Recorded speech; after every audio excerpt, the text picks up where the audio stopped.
Yes, sir. Yes, sir. We here? We good? Let's get it. Hey, what's poppin', people? It's your man Jimmy V, and welcome back to the channel. We cover everything from real estate to entertainment. So if you are coming back, I appreciate you. Know what I mean? If it's your first time, welcome. All right. Make sure you guys like, comment, and subscribe, because I don't know the YouTube algorithm, and the YouTube algorithm doesn't know me. So I'm trying to holler for $1. You know what I mean? I'm trying to get on her good side. So make sure y'all help a brother out. All right. Now that we got that business out the way, let's get into today's video. Today's video, we are talking about the 8 steps to the home buying process. Pretty much, I'm gonna break down each step so you clearly understand exactly what it is when it comes to purchasing a home. Step number 1, define your goals. What is it that you are trying to purchase? All right. Are you purchasing a home that you can raise your family in? Are you purchasing a vacation home or a second home? Or are you purchasing an investment property that you plan to long-term rent out or even possibly short-term rent out? First, figure out exactly what it is that you are trying to purchase. So when you get in contact with your trusted realtor, you can explain to them exactly what it is you want to achieve. Step 2. Find a trusted realtor. If you're in the Los Angeles area, you can always work with your boy.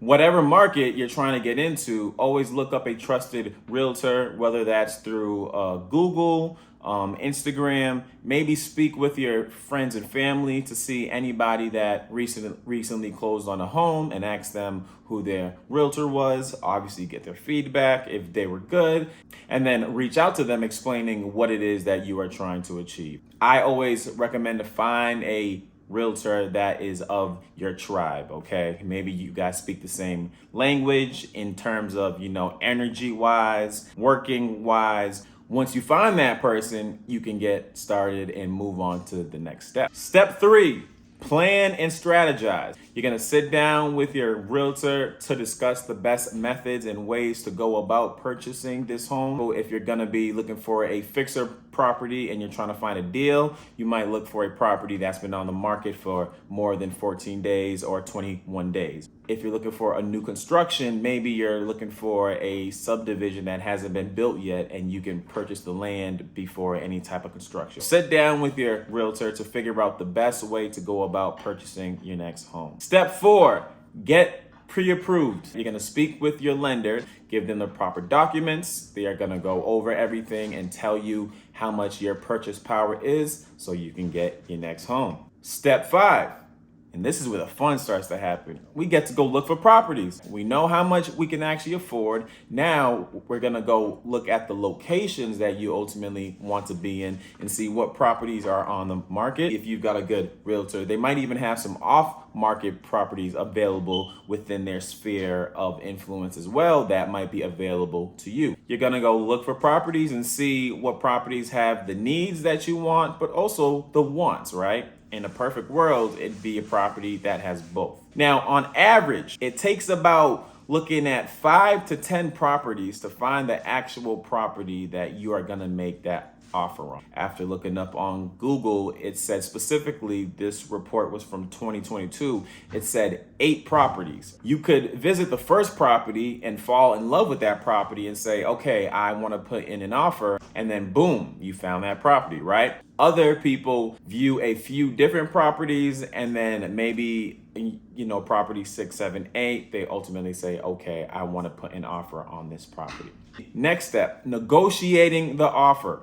Once we put the offer in, it can be put in through various ways. A few things that are up for, I guess you could say, quote unquote, debate are inspections, length of time in order to do inspections, escrow length. How long do we want the length of the deal to ultimately be? Do we want to close in 30 days? Can we close in 15 days? Seller credit. Is there anything in the home that might have to be repaired? Is the seller willing to repair those things? Can they offer a credit in exchange for not being able to repair those specific items? All of these things happen when you are negotiating your offer. 7, removing contingencies. We got the offer accepted. We understand the terms of the offer. Now it's time to execute on everything that was agreed in the offer, okay? You got to get the inspection done. You got to get the appraisal done. Your loan has to be funded, aka underwritten, in order to close on the deal. Then you can remove contingencies and finally be prepared to close. You feel me? Step 8. We have made it, all right? Now we can prepare to close. The offices that you have been working with are going to prepare all the legal documents and send them over to your escrow officer, or depending on your state, your attorney. You're gonna make sure you have your certified check that's gonna cover your closing costs as well as your down payment. And you're gonna also have your insurance binder that you got in contact with your insurance company for your homeowner's insurance. You're gonna make sure you have that and it's all paid in full. Lastly, you're gonna make sure you have anything else that was agreed upon in the deal to make sure when you guys come to the closing table, you can just sign off on all the documents and make sure everything is good to go. And then boom, you close on the property. Congratulations, you just purchased your first home. Now keep in mind, this process is a very lengthy process and it can take a while. It can be as short as 7 days if it's an all cash deal. I've been a part of a deal that was as short as 7 days, but also keep in mind the deal can be as long as, say, up to a year's time. What you want to make sure is once you find the property that you actually like, you put in that offer, you discuss with your realtor what type of deal, get that offer accepted. Once the deal opens escrow, you guys execute on all the items that have to be done within the deal.